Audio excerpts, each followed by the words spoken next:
Hello, welcome to today's short review of this IPOSE X&DAO 5303, the Cerica homage from AliExpress.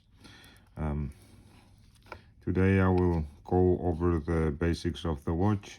It won't be a very detailed and close-up review, but I'll say the good, the bad, and what I've modded on it, and what I would have liked for the manufacturer to have changed, as this is the third version, third iteration of this watch. They've changed some of the writing on the dial, and based on the reviews that I've seen, I just preferred this version 3. I don't think anything else changed, any significant changes to the bracelet or the case. It's all the same. Oh, I just noticed my bezel is off. And obviously selected the blue color. They have several different options. They have a white, a black, and this blue version. Actually, Tandorio makes a red dial on their version of the Cerica homage, which I would have appreciated for the X&DAO to do. I'm sure they would come up. The dial is rather nice.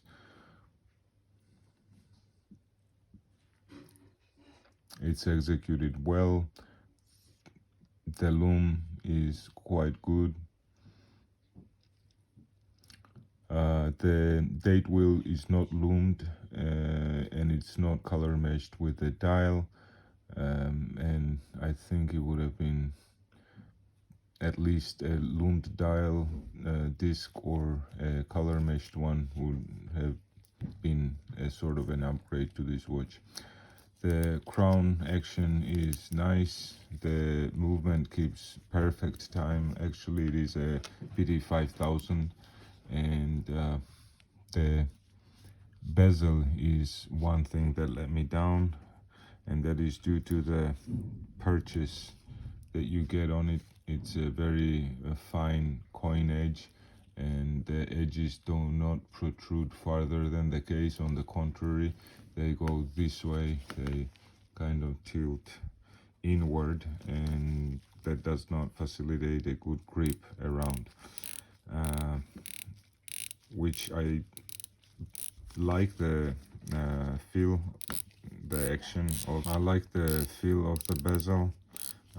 The issue is, as I said, the grip is not very nice, and especially when this is on the wrist, it's not as easy to rotate the bezel. Now, wearing the rubber gloves, they kind of increase the grip, but it's more difficult for me to do with bare hands, especially if sweaty or wet.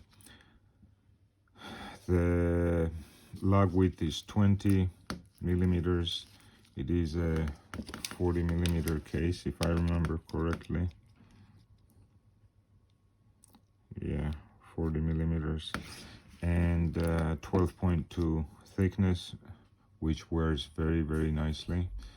And the female end links, of course, facilitate the wearability. It does have nice contoured lugs that turn downwards, and again form a nice oval shape around your wrist. Especially the Milanese bracelet, very good execution, and as you probably know, the Milanese bracelets are, if done correctly, they're very comfortable, very pliable for a steel bracelet and for what they are. Sorry, I was doing it the other way. Now, the mechanism on the clasp, very good idea, and for a dive watch or any watch, a dress watch, it has basically an infinite adjustability, and the spacing is quite close to where you can get a perfect fit. The way this clasp is thought out is very nice. I guess this is credit to the original watch, but very satisfied with the ability to adjust, to fully adjust by just changing this. So in many ways this is actually better than on the fly adjust. It has built in your diver extension as well as on the fly adjust your micro or larger adjustment that you may need. Very good execution on the bracelet, but it just for me was missing one thing. It just didn't have enough blink compared to the rest of the watch, which is nicely contoured, and there are nice contrasts between the brushed and polished sides on the lugs, which unfortunately do not follow through anywhere on the bracelet. The bracelet is all brushed, there is no polished, and luckily I have this unmodified original bracelet as well to show a comparison. I'll have to take that off, sorry. But this female link by the end link on the original is brushed, just like the next section and the rest of the bracelet.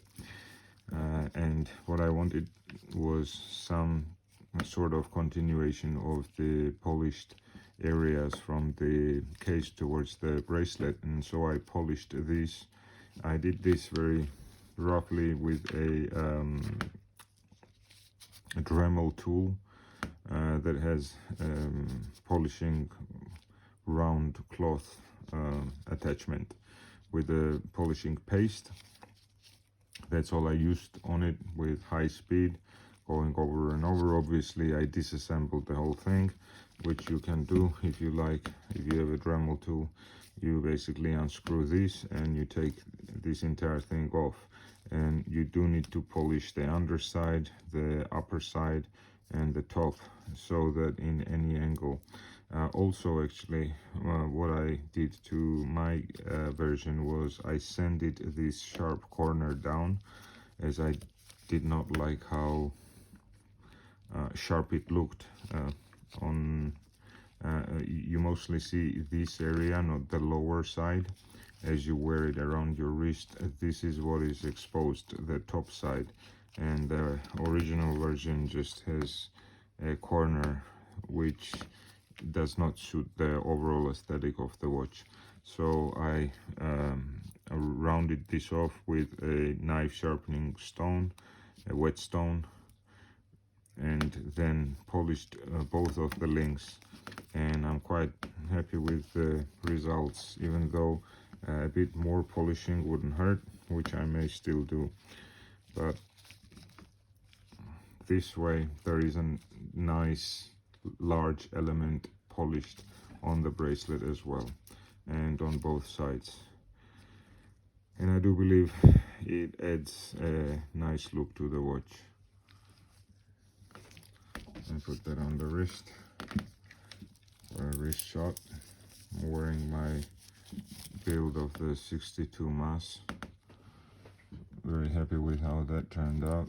All the parts in here are from AliExpress with the Tokay LED bracelet. That's a very nice bracelet too, by the way. Once you get used to it, people do mention that it's a bit of a difficult clasp or bracelet to get on, and that is true, but once you get a hang of it, not a big deal.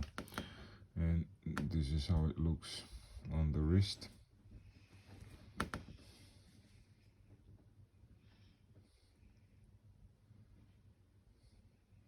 Yeah, and I'm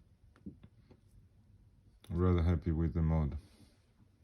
Very simple mod, doesn't require much tools. Thank you for watching. Stay tuned for more mods and interesting content. Thank you.